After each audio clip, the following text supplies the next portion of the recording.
Welcome to a story that changed the world. This is not just a business story. This is not just a success story. This is the story of Microsoft, a company that started in a tiny dorm room and became one of the most powerful empires in human history. A story of vision, failure, rejection, obsession, transformation, and ultimate dominance. A story where one young boy decided to dream bigger than anyone else, and then actually built it. And today, we use his dream every time we open a computer. Every time we use Word, PowerPoint, Excel, or Windows. But behind all that technology is a story of struggle, fights, betrayals, genius, and reinvention. In today's video, we begin the true story of Microsoft. From a college dropout to the world's richest man. From a tiny software contract to a company worth over $3.8 trillion. This video is also great for your English learning. We use clear, simple English to help you understand every moment. And you will learn English and success together. So grab your notebook, because this isn't just a video. This is a masterclass in how to think, how to lead, and how to win. Part 1: The Boy Who Fell in Love with Computers. Before Microsoft became a global empire, there was a boy, not rich, not powerful, not famous. Just a boy with glasses, a fast brain, and a deep obsession with computers. That boy's name was William Henry Gates III, known to the world as Bill Gates. He was born on October 28, 1955 in Seattle, Washington, USA. His father was a lawyer, very disciplined and strong.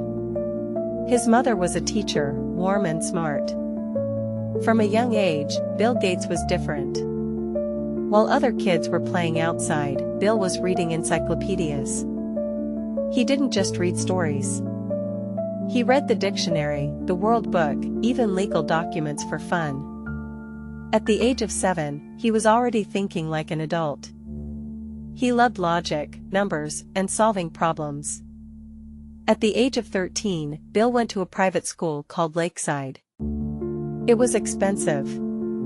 It was elite, and it had one thing no other school had at that time: a computer terminal.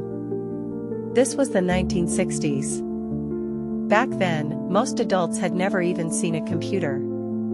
But this school had a deal with a company that allowed students to experiment with time on a mainframe computer. And Bill fell in love. He skipped gym class just to sit in front of a screen, typing strange commands, solving problems, breaking things, fixing them. He wasn't alone. There was another boy, Paul Allen. He was 2 years older, more quiet, more focused, but just as obsessed. Together, Bill and Paul started hacking into the computer system. Not for money, but to learn, to understand, to go deeper. They were caught and punished by the school. But something amazing happened next.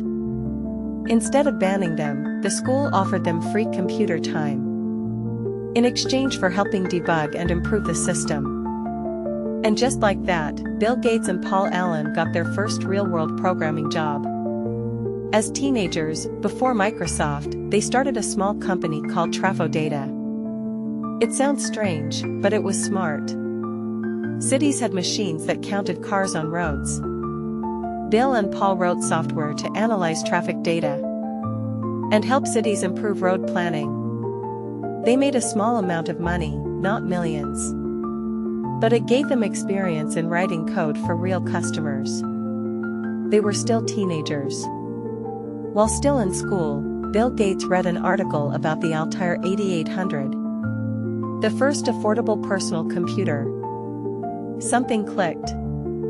He told Paul Allen, "This is it, the future. We must build software for this."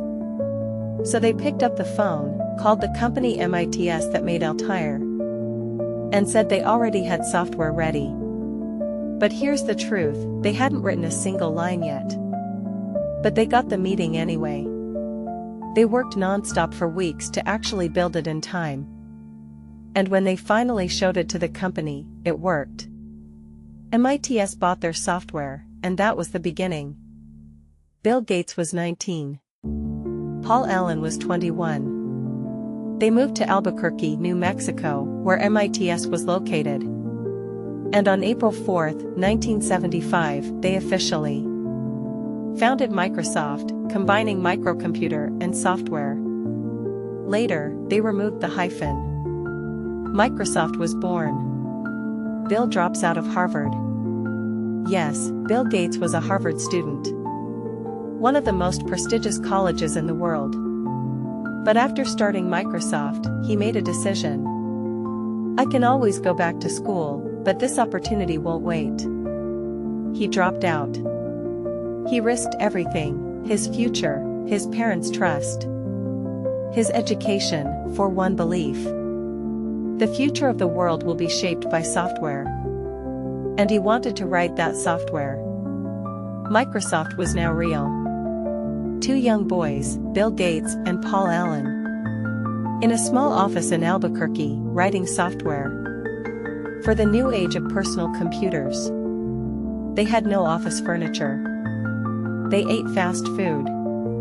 They coded 18 to 20 hours a day. Their business wasn't about glamour or design. It was about logic, function, and efficiency.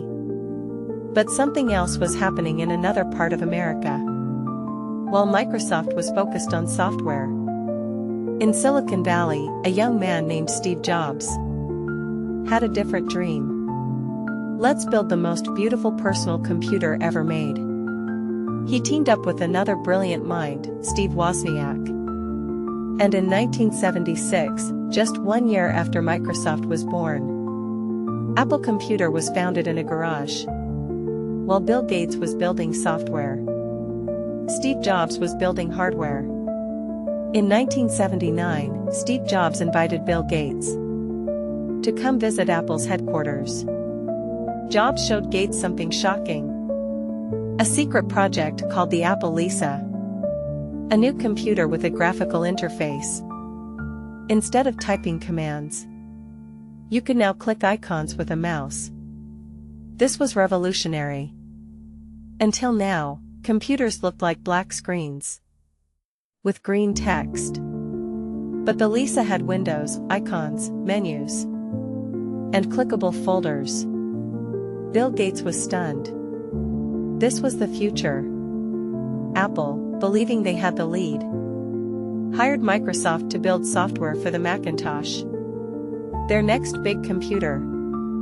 Microsoft made Word, Excel, and other programs for the Mac. But secretly, Bill Gates had a plan. He was working on his own operating system, something that would compete directly with Apple's software, but run on any PC, not just Apple's expensive computers. This system would be called Windows. When Steve Jobs discovered that Microsoft was working on Windows, he was furious. He called Bill Gates and accused him of stealing Apple's ideas. But Bill Gates replied with calm logic. Well, Steve, I think it's more like, we both had this rich neighbor named Xerox, and I broke into his house to steal the TV. But you already stole it.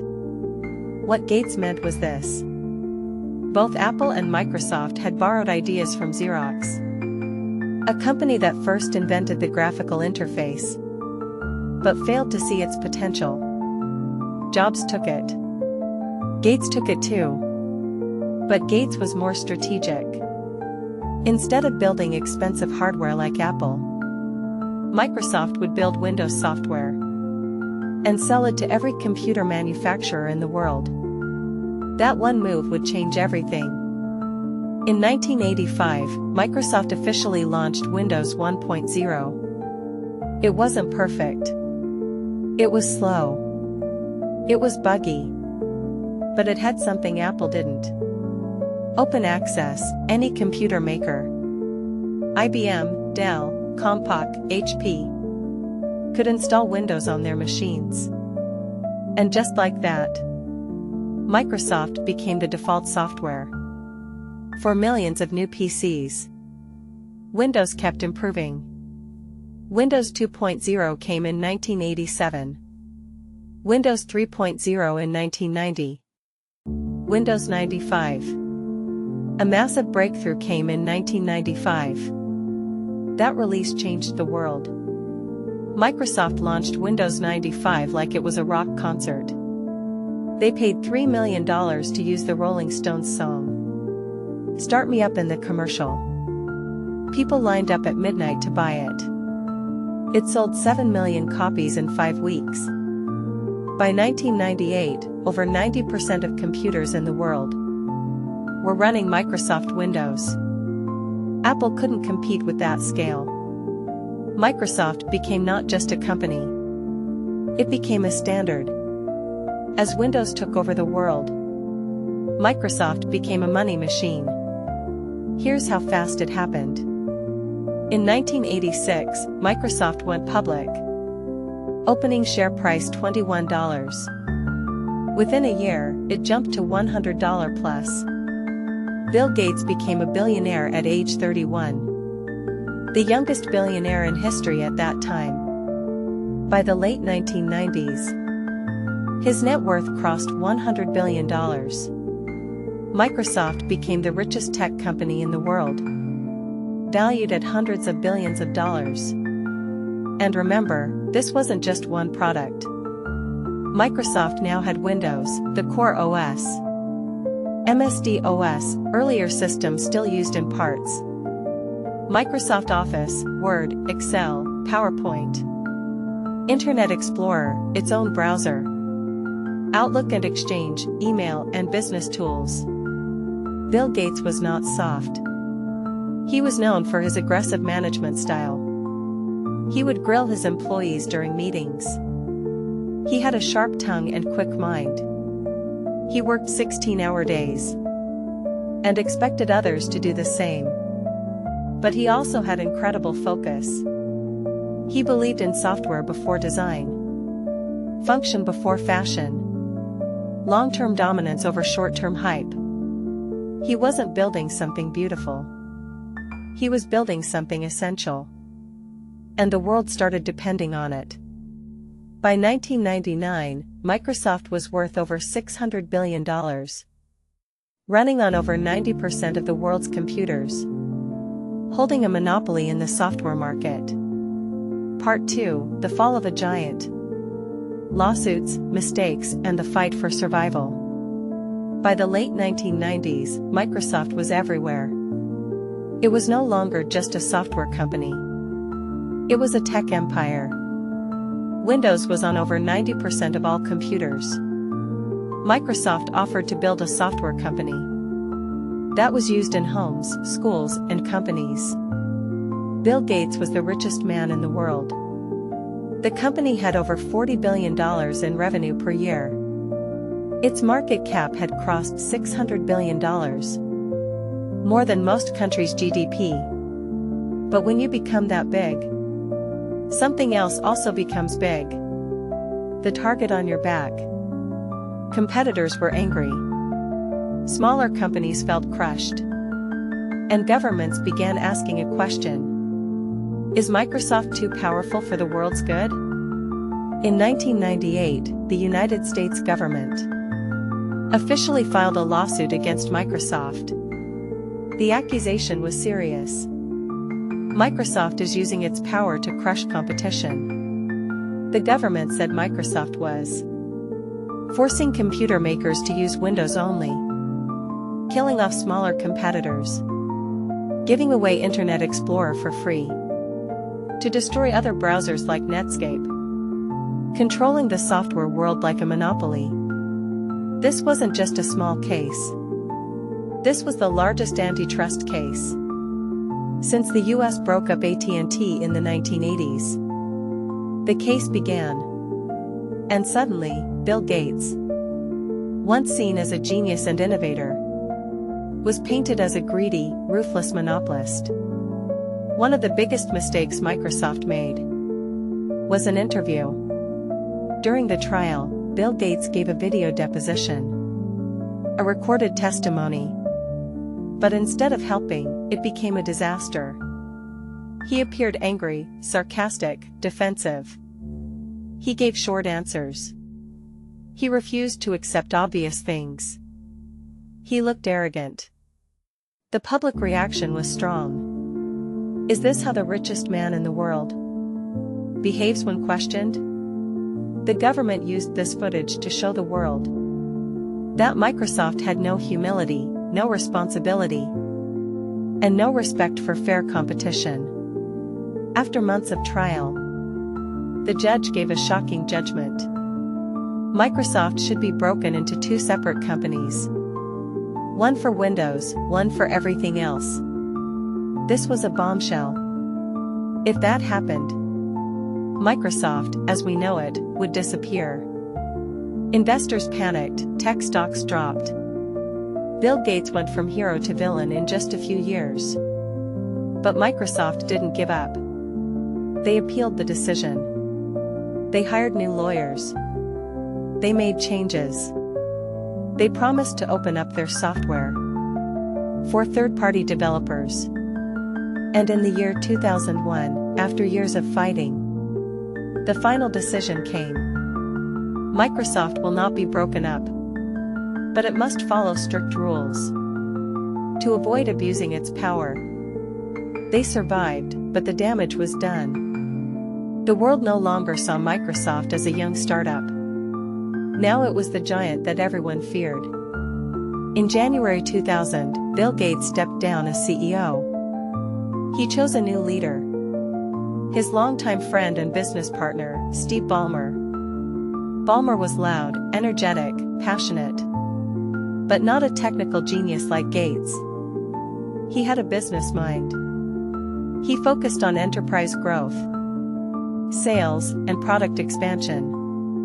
Under Ballmer, Microsoft grew even bigger. But it also started making strange decisions. Let's break them down. The mistakes Microsoft made in the 2000s. The mobile disaster. In 2007, Apple released the iPhone. It was not just a phone. It was a pocket computer. Microsoft had a mobile system called Windows Mobile. But it was clunky and hard to use. They had the technology, they had the money. But they missed the smartphone revolution. Later, Microsoft tried to recover with Windows Phone. But it was too late. Apple and Android had already won. They also bought Nokia for over $7 billion. Trying to enter the phone market, but it failed. The Nokia brand collapsed. Microsoft had to write off the investment. A multi-billion-dollar loss. The Bing struggle. Microsoft wanted to challenge Google in search. So they launched Bing. They spent billions of dollars on marketing and tech. But even after years, Bing remained small. Google held over 90% of the market. Bing was mocked.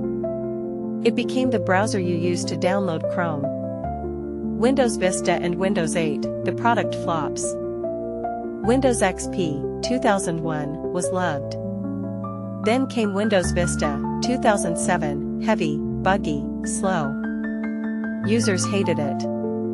It damaged Microsoft's image. Then came Windows 8, 2012. A confusing design with no start menu. The familiar experience was gone. Again, users were angry. Businesses refused to upgrade. People called it a disaster. While Apple was creating magic with iPhones, iPads, and MacBooks. While Google was inventing Gmail, YouTube, Android, and Maps. Microsoft became known for slow software, ugly phones, complicated updates, weak innovation. People said, Microsoft is big. But it's not exciting anymore. World had changed. Apple had the cool factor. Google had the future. Amazon was building its cloud empire. Facebook was buying the next generation. Startups were rising everywhere. And Microsoft, it was still selling Word and Windows. But the fire was gone. That's when a man quietly stepped into the CEO's chair. He wasn't loud. He didn't wear black turtlenecks. He wasn't a billionaire genius. He was an engineer, a thinker, a man of calm energy. His name was Satya Nadella. Who was Satya Nadella? Born in Hyderabad, India in 1967. Studied electrical engineering in India. Moved to the US for higher studies. Got a master's in computer science. Later earned an MBA while working. Joined Microsoft in 1992. For over 20 years, he worked inside Microsoft in silence. He led teams, built products, focused on cloud computing. He wasn't chasing the spotlight. He was chasing improvement. And when he became CEO in 2014, few outside the company even knew his name. But what he did next changed everything. Satya Nadella didn't start by launching a product. He didn't start with profits or spreadsheets. He started with people. At that time, Microsoft had become slow, political, divided, full of ego and internal competition. Teams didn't work together. Leaders were afraid to take risks. Satya knew before changing the product, he had to change the mindset. So he introduced a new philosophy. Don't be a know-it-all. Be a learn-it-all. He pushed the company to listen, learn, collaborate, and adapt. He told engineers, don't protect your product. Fix it. He told leaders, don't talk about yourself. Talk about what problem you're solving. He encouraged humility, empathy, and innovation. This shift, though invisible, was the real beginning of Microsoft's comeback. Satya Nadella had a clear vision. The future of computing is in the cloud. So instead of putting all energy into Windows or Office disks or phone hardware, he focused on something bigger. Azure, Microsoft's cloud platform. At the time, Amazon Web Services, AWS, was the leader in cloud. Microsoft was far behind. But Satya didn't care about competition. He cared about execution. He invested billions of dollars into building data centers around the world. He told businesses, let us run your software, your storage, your computing from our cloud. And slowly, companies listened. Azure grew fast. From a small division, it became a core engine of Microsoft's growth. Today, Azure generates tens of billions of dollars every year and is now neck and neck with AWS and global market share.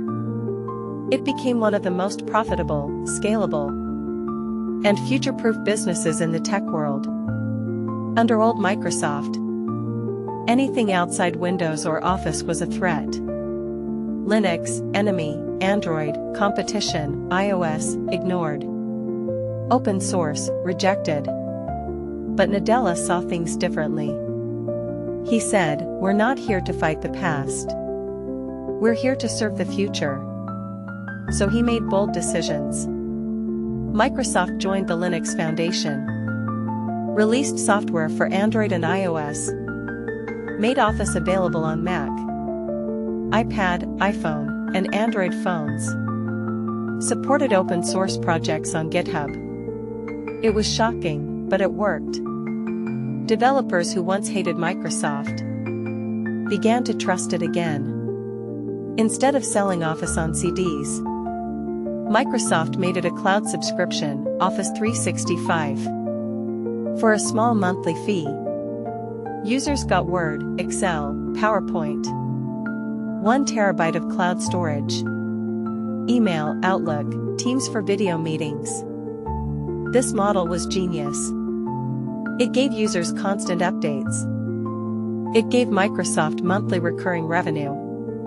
And it created a sticky ecosystem that people stayed in. While Sony's PlayStation dominated the console market, Xbox had always been second.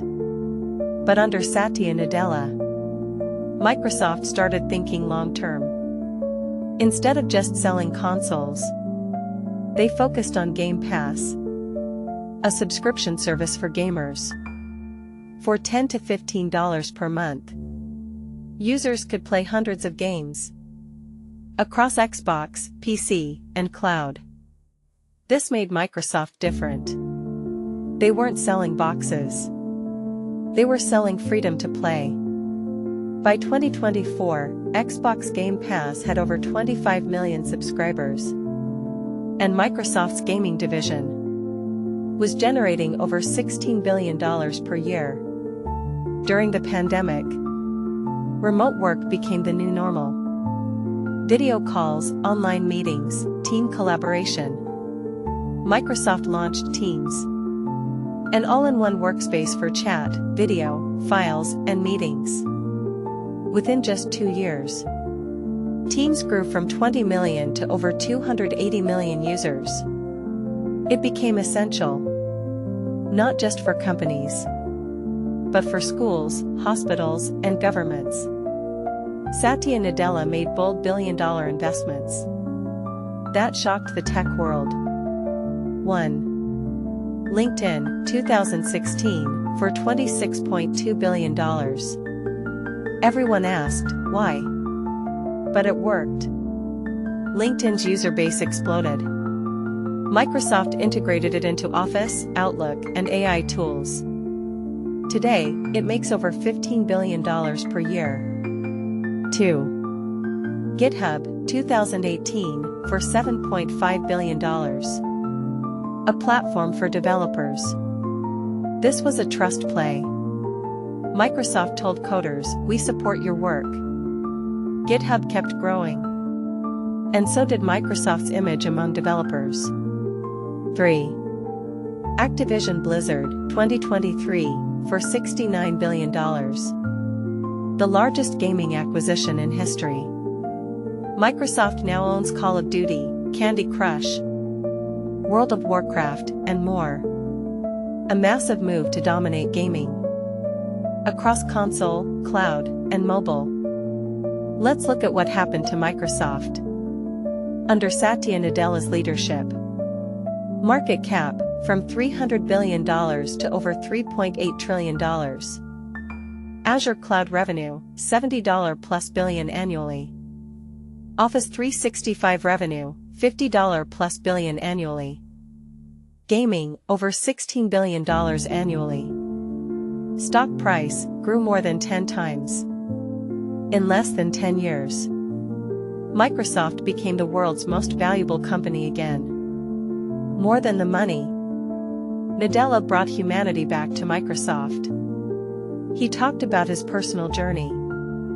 His son Zane was born with cerebral palsy. He spoke openly about empathy, pain, and seeing the world through others' eyes. He built a company that wasn't just about code, but about people. Part 3, The Future in Their Hands. How Microsoft is quietly building the next world with AI. By the time the world noticed the AI revolution, Microsoft was already ahead of it. Other companies were still talking about what artificial intelligence could do. But Microsoft, they were already doing it. Building, investing, and integrating AI into everything they touched. This wasn't a small shift. This was the beginning of a new era. And Microsoft had prepared for it long before anyone else understood how big it would be. What is AI, and why it matters for Microsoft? AI, or artificial intelligence, is no longer just about robots or science fiction movies. Today's AI means writing human-like text, understanding spoken language, analyzing billions of data points instantly, making decisions, suggestions, and even creating code. Helping businesses, students, creators, and doctors in real time.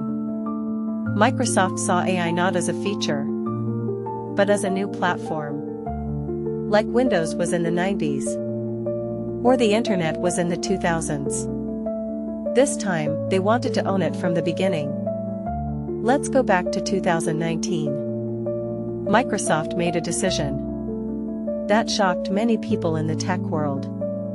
But only later, they partnered with a small but powerful company called OpenAI, the creators of ChatGPT. Most people didn't even know what ChatGPT was at the time. But Satya Nadella and his team understood one thing. Whoever controlled the most powerful language models will shape the future of how humans and machines interact. So Microsoft invested quietly. First $1 billion in 2019. Then over time, more than $10 billion by 2023. They didn't just give money. They offered cloud power through Azure, so OpenAI could train its giant models like GPT-3 and GPT-4. In return, Microsoft got exclusive access to embed these models into its own tools. And that's when everything began to change. Microsoft didn't create a separate app to showcase their AI. They integrated it directly into the tools people already use every day. Microsoft Word, Excel, Outlook, PowerPoint, Teams, Edge browser, Windows 11, and they called it Copilot. Because this AI isn't your boss. It's not taking over. It's flying with you like a second brain. Now with Copilot and Microsoft Word, you can ask it to summarize a long document. Tell it to rewrite your text in a more professional or friendly tone. Ask it to generate an entire report just from a few points. Fix grammar and clarity automatically.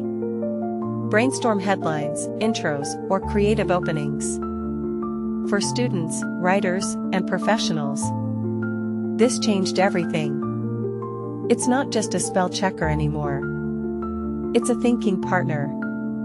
Excel was always powerful, but only for those who understood complicated formulas. Now with Copilot, you can type, "Show me the sales trends from the last 6 months. Which products are losing money? Forecast profit for next year." And Excel responds instantly, with charts, tables, explanations, and insights. Even people who were afraid of Excel can now use it like experts. Email is work, but Copilot makes it faster and smarter. It reads long threads and gives a summary. Writes polite and professional replies in seconds. Can even schedule follow-ups or draft full emails from a short prompt. Instead of spending 2 hours in your inbox, you finish in 20 minutes. Microsoft Teams became even more powerful. With AI live meeting transcripts, instant summary of what was discussed. Action items are listed automatically. Missed a meeting? You can ask, what decisions were made? Who's responsible for the budget? And Copilot answers in seconds. It's like having a personal assistant that never forgets anything. Microsoft owns GitHub, the largest code-sharing platform in the world. They launched GitHub Copilot, an AI assistant for coders. Now developers can write code faster, get real-time suggestions, learn best practices, fix bugs with AI help. This tool is now used by millions of developers globally. Microsoft didn't stop with Office. They started embedding AI into Windows 11, with Copilot integrated across system-level tools. Bing Search, offering conversational search powered by GPT. Edge browser, summarizing websites, generating content. Azure AI services, allowing businesses to build their own AI-powered apps. They built a full-stack AI platform, infrastructure, Azure. Models, OpenAI. Tools, Office, Windows, GitHub. Delivery, cloud plus desktop. They became the only company that controlled all 4 levels, while other companies were arguing about AI's risks, launching separate AI apps, fighting over ethics panels. Microsoft kept one focus: make AI useful, make it invisible, make it powerful for everyone. They didn't talk too much. They didn't hype with loud marketing. They simply put AI into the tools billions of people already use. This quiet power is exactly what makes them dangerous to competitors and essential to the future. Built AI safety teams, created internal responsible AI guidelines, and worked closely with researchers to prevent misuse of large models. Their goal wasn't just speed. It was safe speed, something other companies struggled to balance. Doctors summarize medical records instantly. Lawyers scan thousands of legal documents in seconds. Students learn faster and get answers in real time. Businesses reduce cost and increase productivity. Teachers create lesson plans in minutes. Writers create articles, books, and scripts. Coders build apps and websites 3 times faster. They're not replacing people. They're amplifying them. Satya Nadella rewrote the company's mission as to empower every person and every organization on the planet to achieve more. And now with AI, they're doing exactly that. They're no longer chasing the world. They're building what the world will use next. Education, giving every child a window to the world. Before, if you didn't have a teacher, a library, or a proper school, you had no way to learn. Now, Microsoft tools are turning walls into windows and villages into classrooms. Microsoft Teams for Education, used in over 180 countries. Teams is not just for business, it connects students to teachers, schools to each other, parents to school progress. In countries like India, Ghana, and Brazil, Microsoft helps small schools bring world-class education into classrooms that once had only chalkboards. Children who had never seen a computer now attend live lessons, submit homework, and ask questions, all through Teams. Reading Progress. Microsoft launched Reading Progress inside Teams, a tool where students can read out loud, and AI tracks their speed, accuracy, and pronunciation. It helps teachers support students one by one, even in overcrowded classrooms. And the best part? It works even with weak internet. Designed for developing countries. This is AI for education at a level that matters. Immersive Reader, a tool inside Word and Teams. It helps dyslexic children, non-native English learners, visually impaired students. It reads text aloud. It highlights words as it reads. It breaks complex language into understandable chunks. Now a student in rural Kenya, learning English for the first time, can read confidently without needing a private tutor. Healthcare, saving lives with digital tools. Microsoft is not a hospital, but hospitals around the world run on Microsoft. Let's look at how. AI-assisted radiology. In India, Microsoft worked with local health organizations to build an AI model that detects diseases from X-rays, especially tuberculosis. Many rural areas don't have enough doctors. Now a single chest scan can be uploaded, and AI gives a report within minutes. Doctors use this to detect illness early, saving thousands of lives. Cloud-based hospitals. In the Philippines, small hospitals use Microsoft Azure to manage patient records, medicine supply, staff schedules, health data securely. This cuts down paperwork, increases safety, and makes treatment faster and more reliable. Crisis response. In Ukraine during the war, Microsoft helped protect government data, supported nonprofits, and helped relocate refugee families. Using digital ID and tracking systems. They didn't just send money. They sent cloud power, security, and infrastructure. Things that let humanitarian work continue. Even when cities were collapsing. Agriculture. Helping farmers with AI. In rural Africa, Latin America, and South Asia. Farming is still unpredictable. Microsoft created AI sewing app. With local governments in India. A tool that gives daily crop advice. To farmers based on weather. Soil quality, seed type, climate history. A farmer who once guessed the best time to plant seeds. Now gets a text message with exact instructions. And improves his yield by 30 to 50%.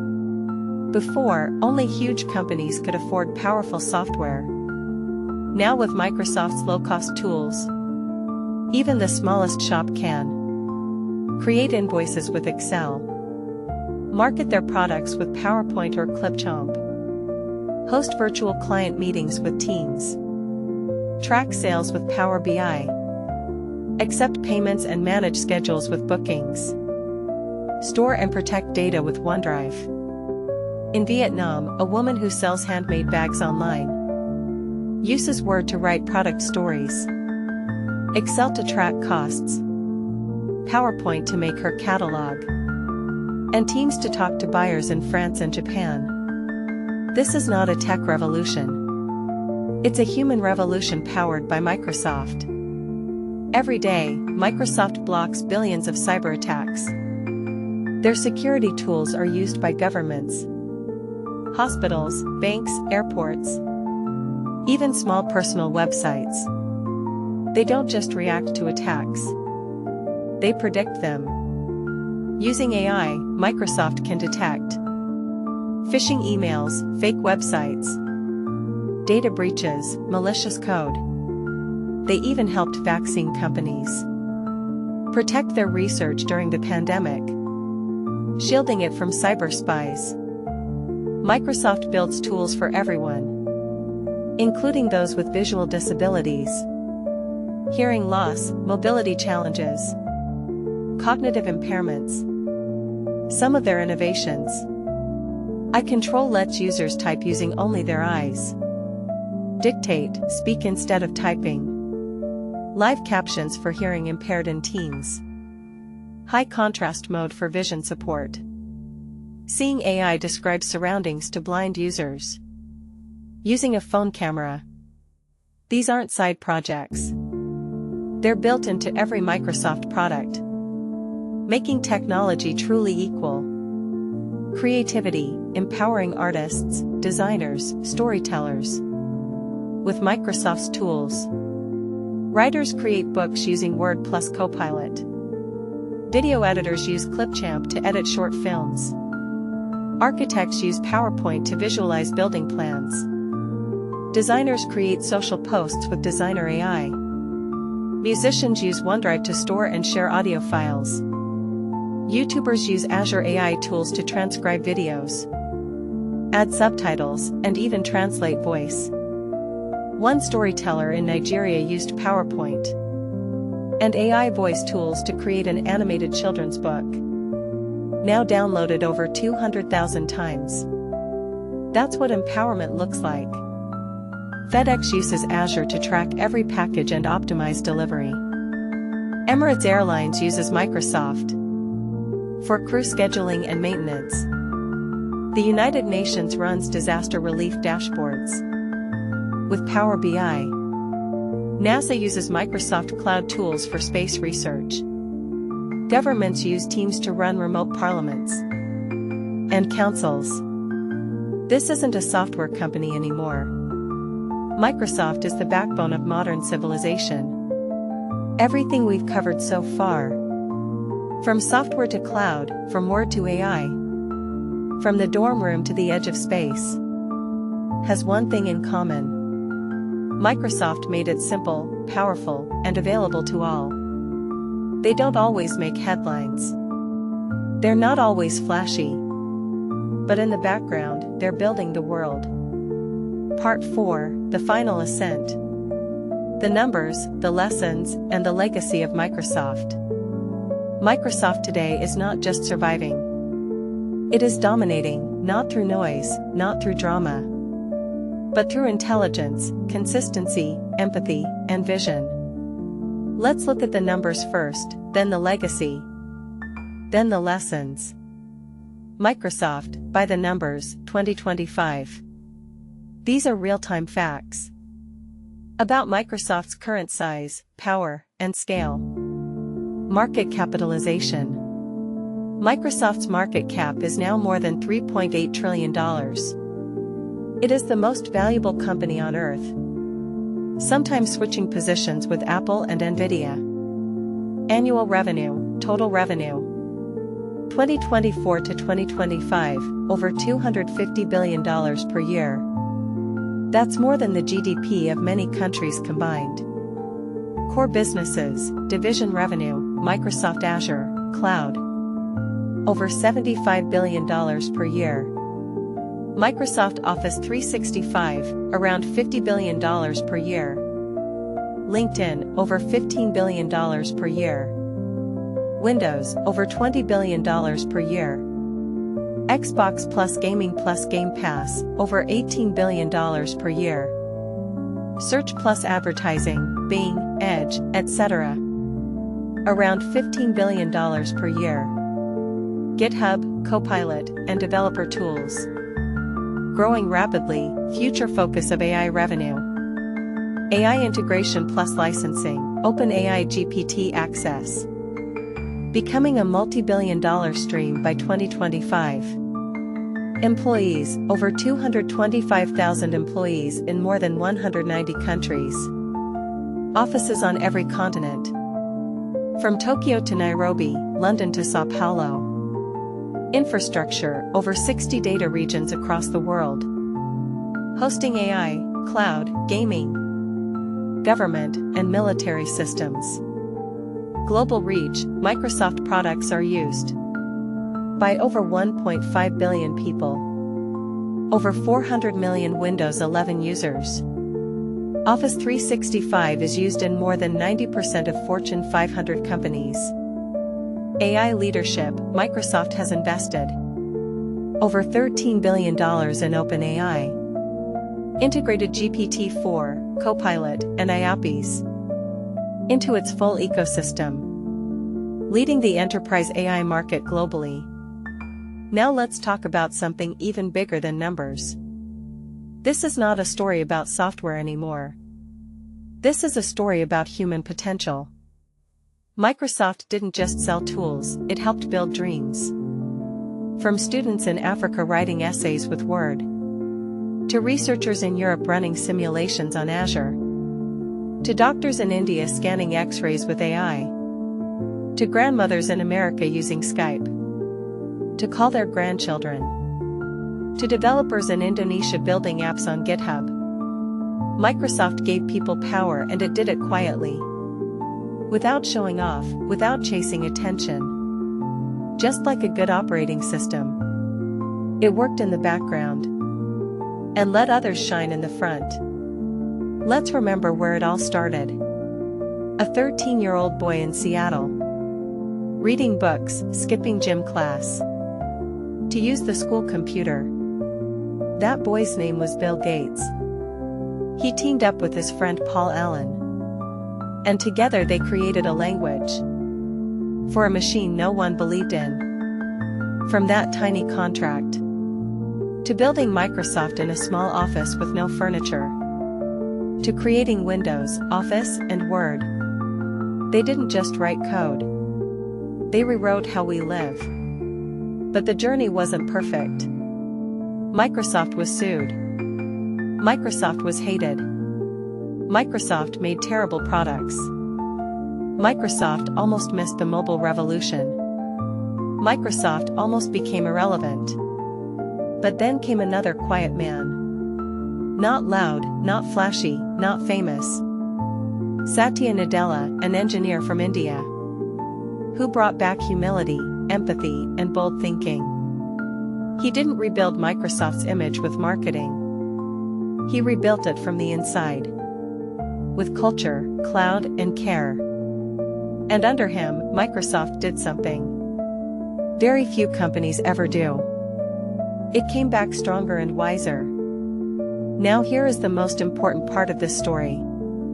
The lessons for the future. 1. Start small, but think big. Microsoft began with one contract, one machine and a few lines of code. You don't need to start big. But you must think big and think with clarity. 2. Build useful things. Microsoft didn't chase trends. It built what people actually needed. Word to write, Excel to calculate, Windows to connect, Teams to communicate, Azure to grow. Ask yourself, what does the world need that I can build? 3. Be ruthless with vision, but kind with people. Microsoft was often aggressive with competition. But Satya Nadella brought compassion, humility and teamwork. He proved that you don't have to be rude to be successful. You can be strong and still kind. 4. Fail, learn, repeat. Microsoft made huge mistakes. Zoom, Vista, Windows 8, Nokia, Internet Explorer, Bing. Early years, but they kept learning, kept listening, kept rebuilding. You are not defined by your mistakes. You're defined by your response to them. 5. Evolve or die.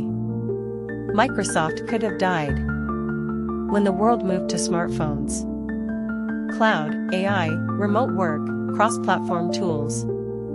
But it evolved and now it leads. Comfort is the enemy of greatness. 6. Let others win with you. Microsoft is powerful today, not because it wins alone, but because it builds platforms where others can win too. Developers on GitHub, startups on Azure, students using Copilot, teachers using Teams, gamers using Game Pass. Don't build a throne, build a stadium. Let others rise because of your work. Microsoft is not just a company, it's a reminder. A reminder that the biggest companies in the world are often built in quiet rooms by normal people who just refuse to give up. So if you're watching this video and you have a dream, an idea, or even just a feeling that you're meant to do something more, don't ignore it, build it, start with what you have. Work with what you know, and believe, even when no one else does. Microsoft's story doesn't end here, because it's still writing it. With every line of code, every AI model, every lesson, every teacher, and every dreamer it empowers. But your story, that's just beginning. Thank you for watching the full story of Microsoft. From a dorm room to a $3.8 trillion empire.